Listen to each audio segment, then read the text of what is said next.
ESI, gratuity, মাতৃত্বকালীন সুবিধা সব অন্তর্ভুক্ত। একবার রেজিস্ট্রেশন করলে দেশের যে কোনো জায়গায় সুবিধা পোর্টেবল থাকবে এবং জীবন বীমা, অক্ষমতা বীমা, স্বাস্থ্য প্রকল্প সব মিলিয়ে আরো বিস্তীর্ণ সুরক্ষা নিশ্চিত হবে। এই কথাটার অর্থ হলো এই যত ধরনের ওয়ার্কার বললাম এই সমস্ত ওয়ার্কাররা একটা প্ল্যাটফর্মে রেজিস্ট্রেশন করবেন এবং এই যে প্ল্যাটফর্মে রেজিস্ট্রেশন করার পর এটা পোর্টেবল হবে। অর্থাৎ আজকে যারা গিগ ওয়ার্কার, প্ল্যাটফর্ম ওয়ার্কার, ইমাজনে কাজ করছে বা অন্য কোনো সেক্টরে কাজ করছে, এই লোকগুলো ধরুন দিল্লিতে চলে গেল কাজ করতে, সেখানে এখানে যে রেজিস্ট্রেশন করছে সেটাই সেখানে অর্থাৎ প্রযোজ্য হবে, সেখানে সেটাকে স্বীকৃতি পাবে এবং এই ধরনের যারা যে ধরনের সুবিধা এখানে থাকতো সমস্ত সুবিধা তারা সেখানেও পাবে। অর্থাৎ ওই আমরা সকলেই জানেন ওয়ান নেশন ওয়ান রেশন যেটা শুরু হয়েছে, একজন রেশন কার্ড হোল্ডার আমাদের রাজ্যে সে রেশন নিতে পারবে, আসামে গিয়েও এই রেশন কার্ডে সে রেশন উঠাতে পারবে, সে দিল্লি গিয়েও রেশন উঠাতে পারবে। এরকমই এই ক্ষেত্রেও এই সমস্ত ওয়ার্কাররা এখানে যে রেজিস্ট্রেশন করবে এই রেজিস্ট্রেশন কার্ডটা আধার লিঙ্কেজ থাকবে, সে দিল্লিতে গিয়েও সে সেই শ্রমিক হিসাবে সেখানেও তার সুবিধাগুলো তার পাবে। এটা এই কোড আমাদেরকে সুরক্ষিত করলো। আগে 5 বছর কাজ না করলে, এটা বিশাল বড় পরিবর্তন। আগে 5 বছর কোনো সেক্টরে কাজ না করলে আপনি গ্র্যাচুইটি পাওয়ার যোগ্যতা অর্জন করতেন না। অর্থাৎ আপনাকে 5 বছর কোম্পানিতে, আপনার মিডিয়া হাউস হোক, কল কারখানা, ফ্যাক্টরি, বিভিন্ন জায়গায় যেখানে কাজ করেন আপনাকে 5 বছর কাজ করতে হবে, তারপরেই আপনি গ্র্যাচুইটির জন্য দাবিদার হবেন। কিন্তু বর্তমান সময়ে 1 বছর যদি আপনি কাজ করেন, ফিক্সড টার্ম এমপ্লয়িরাও যদি 1 বছর কাজ করেন কোনো ফ্যাক্টরিতে, কলকারখানাতে, তাহলে আপনি গ্র্যাচুইটি পাওয়ার যোগ্যতা তৈরি হবে। আপনাকে সেই অর্গানাইজেশন গ্র্যাচুইটি দিতে বাধ্য হবে আপনাকে 1 বছর কাজ করলে পরে। এটা ভীষণ বড় পরিবর্তন শ্রমিকদের জন্য।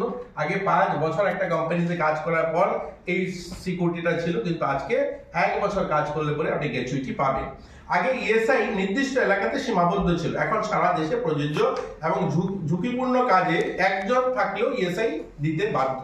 অর্থাৎ আগে কি ছিল, আমাদের রাজ্যে দেখুন ইএসআই অনেকগুলো ডিসপেন্সারি আছে, কুমারঘাটে ইএসআই ডিসপেন্সারি আছে, উদয়পুরে আছে, ধর্মনগরে আছে, আমাদের শ্যামলী বাজারে আমাদের ইএসআই হসপিটাল আছে এবং আমরা একটা 200 বেডের হসপিটাল স্থাপন করছি ইএসআই হসপিটাল। কিন্তু সেভাবে আমাদের এখানে কিন্তু পেশেন্ট আসে না, কারণ ইএসআই হোল্ডার কম আমাদের এখানে। কারণ ইএসআই পাওয়ার যে ক্যাটাগরি সেখানে বলা হয়েছে 10 জন যদি ওয়ার্কার থাকে তার বেশি হলেই ইএসআই অন্তর্ভুক্ত হবে, আগে ছিল। বর্তমান সময় বলা হয়েছে যে কেউ যদি মনে করে কোনো কোম্পানি যে আমার শ্রমিকে 2 জন কর্মচারী আছে, জুয়েলারিতে কাজ করছে, আমি তাকে ইএসআই সুবিধা দেব, তাহলে সেই 2 জনকেই দিতে পারবে। বা এছাড়াও প্ল্যাটফর্ম ওয়ার্কার ছাড়াও আপনি যদি মনে করেন প্ল্যান্টেশন ওয়ার্কার, ধরুন আমাদের যারা কাজ করছেন চায় বাগানে, কফি বাগানে, রাবার বাগানে, এই ধরনের মালিক পক্ষ যদি ভাবে যে আমি আমার শ্রমিককে ইএসআই এর আওতা অন্তর্ভুক্ত করব, সেই ক্ষেত্রে তাদেরকেও করতে পারবে। এর জন্য ইএসআই যে সুবিধাটা, এটার পরিধি বেড়ে গেল। অনেক রাজ্যে আগে ছিল না, এটা গোটা ভারতবর্ষে সব শ্রেণী কর্মচারীর জন্য, সব শ্রেণী ওয়ার্কারের জন্য ইএসআই সুবিধাটাও লাগু হলো।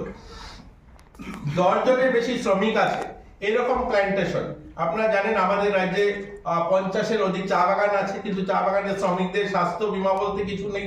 আজকে মুখ্যমন্ত্রী জন আরোগ্য যোজনা বা প্রধানমন্ত্রী যেটা আয়ুষ্মান, সেটা এই প্রকল্প ছাড়া বাগানের মালিক পক্ষ থেকে খুব সাধারণ প্যারাসিটামল ট্যাবলেট বা ছোটখাটো কিছু ছাড়া আর কোনো সুবিধা কিন্তু ছিল না।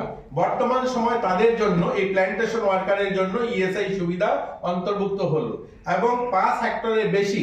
এছাড়া আমি যেটা আপনাকে বলতে চাই, চা বাগান ছাড়াও 5 হেক্টরের বেশি জমিতে যাদের প্ল্যান্টেশন আছে, এই সমস্ত সেক্টরে যারা কাজ করেন সেখানেও তারা ইএসআই দাবিদার, তাদেরকে দিতে পারে। একদিকে 10 জনের বেশি কর্মচারী যদি হয় প্ল্যান্টেশনে, আরেকদিকে 5 হেক্টরের বেশি যদি জমিতে প্ল্যান্টেশন থাকে সেখানে যদি কাজ করে, তারাও ইএসআই অন্তর্ভুক্ত হবে এবং সেটাও তারা এই প্রথমবারের মতো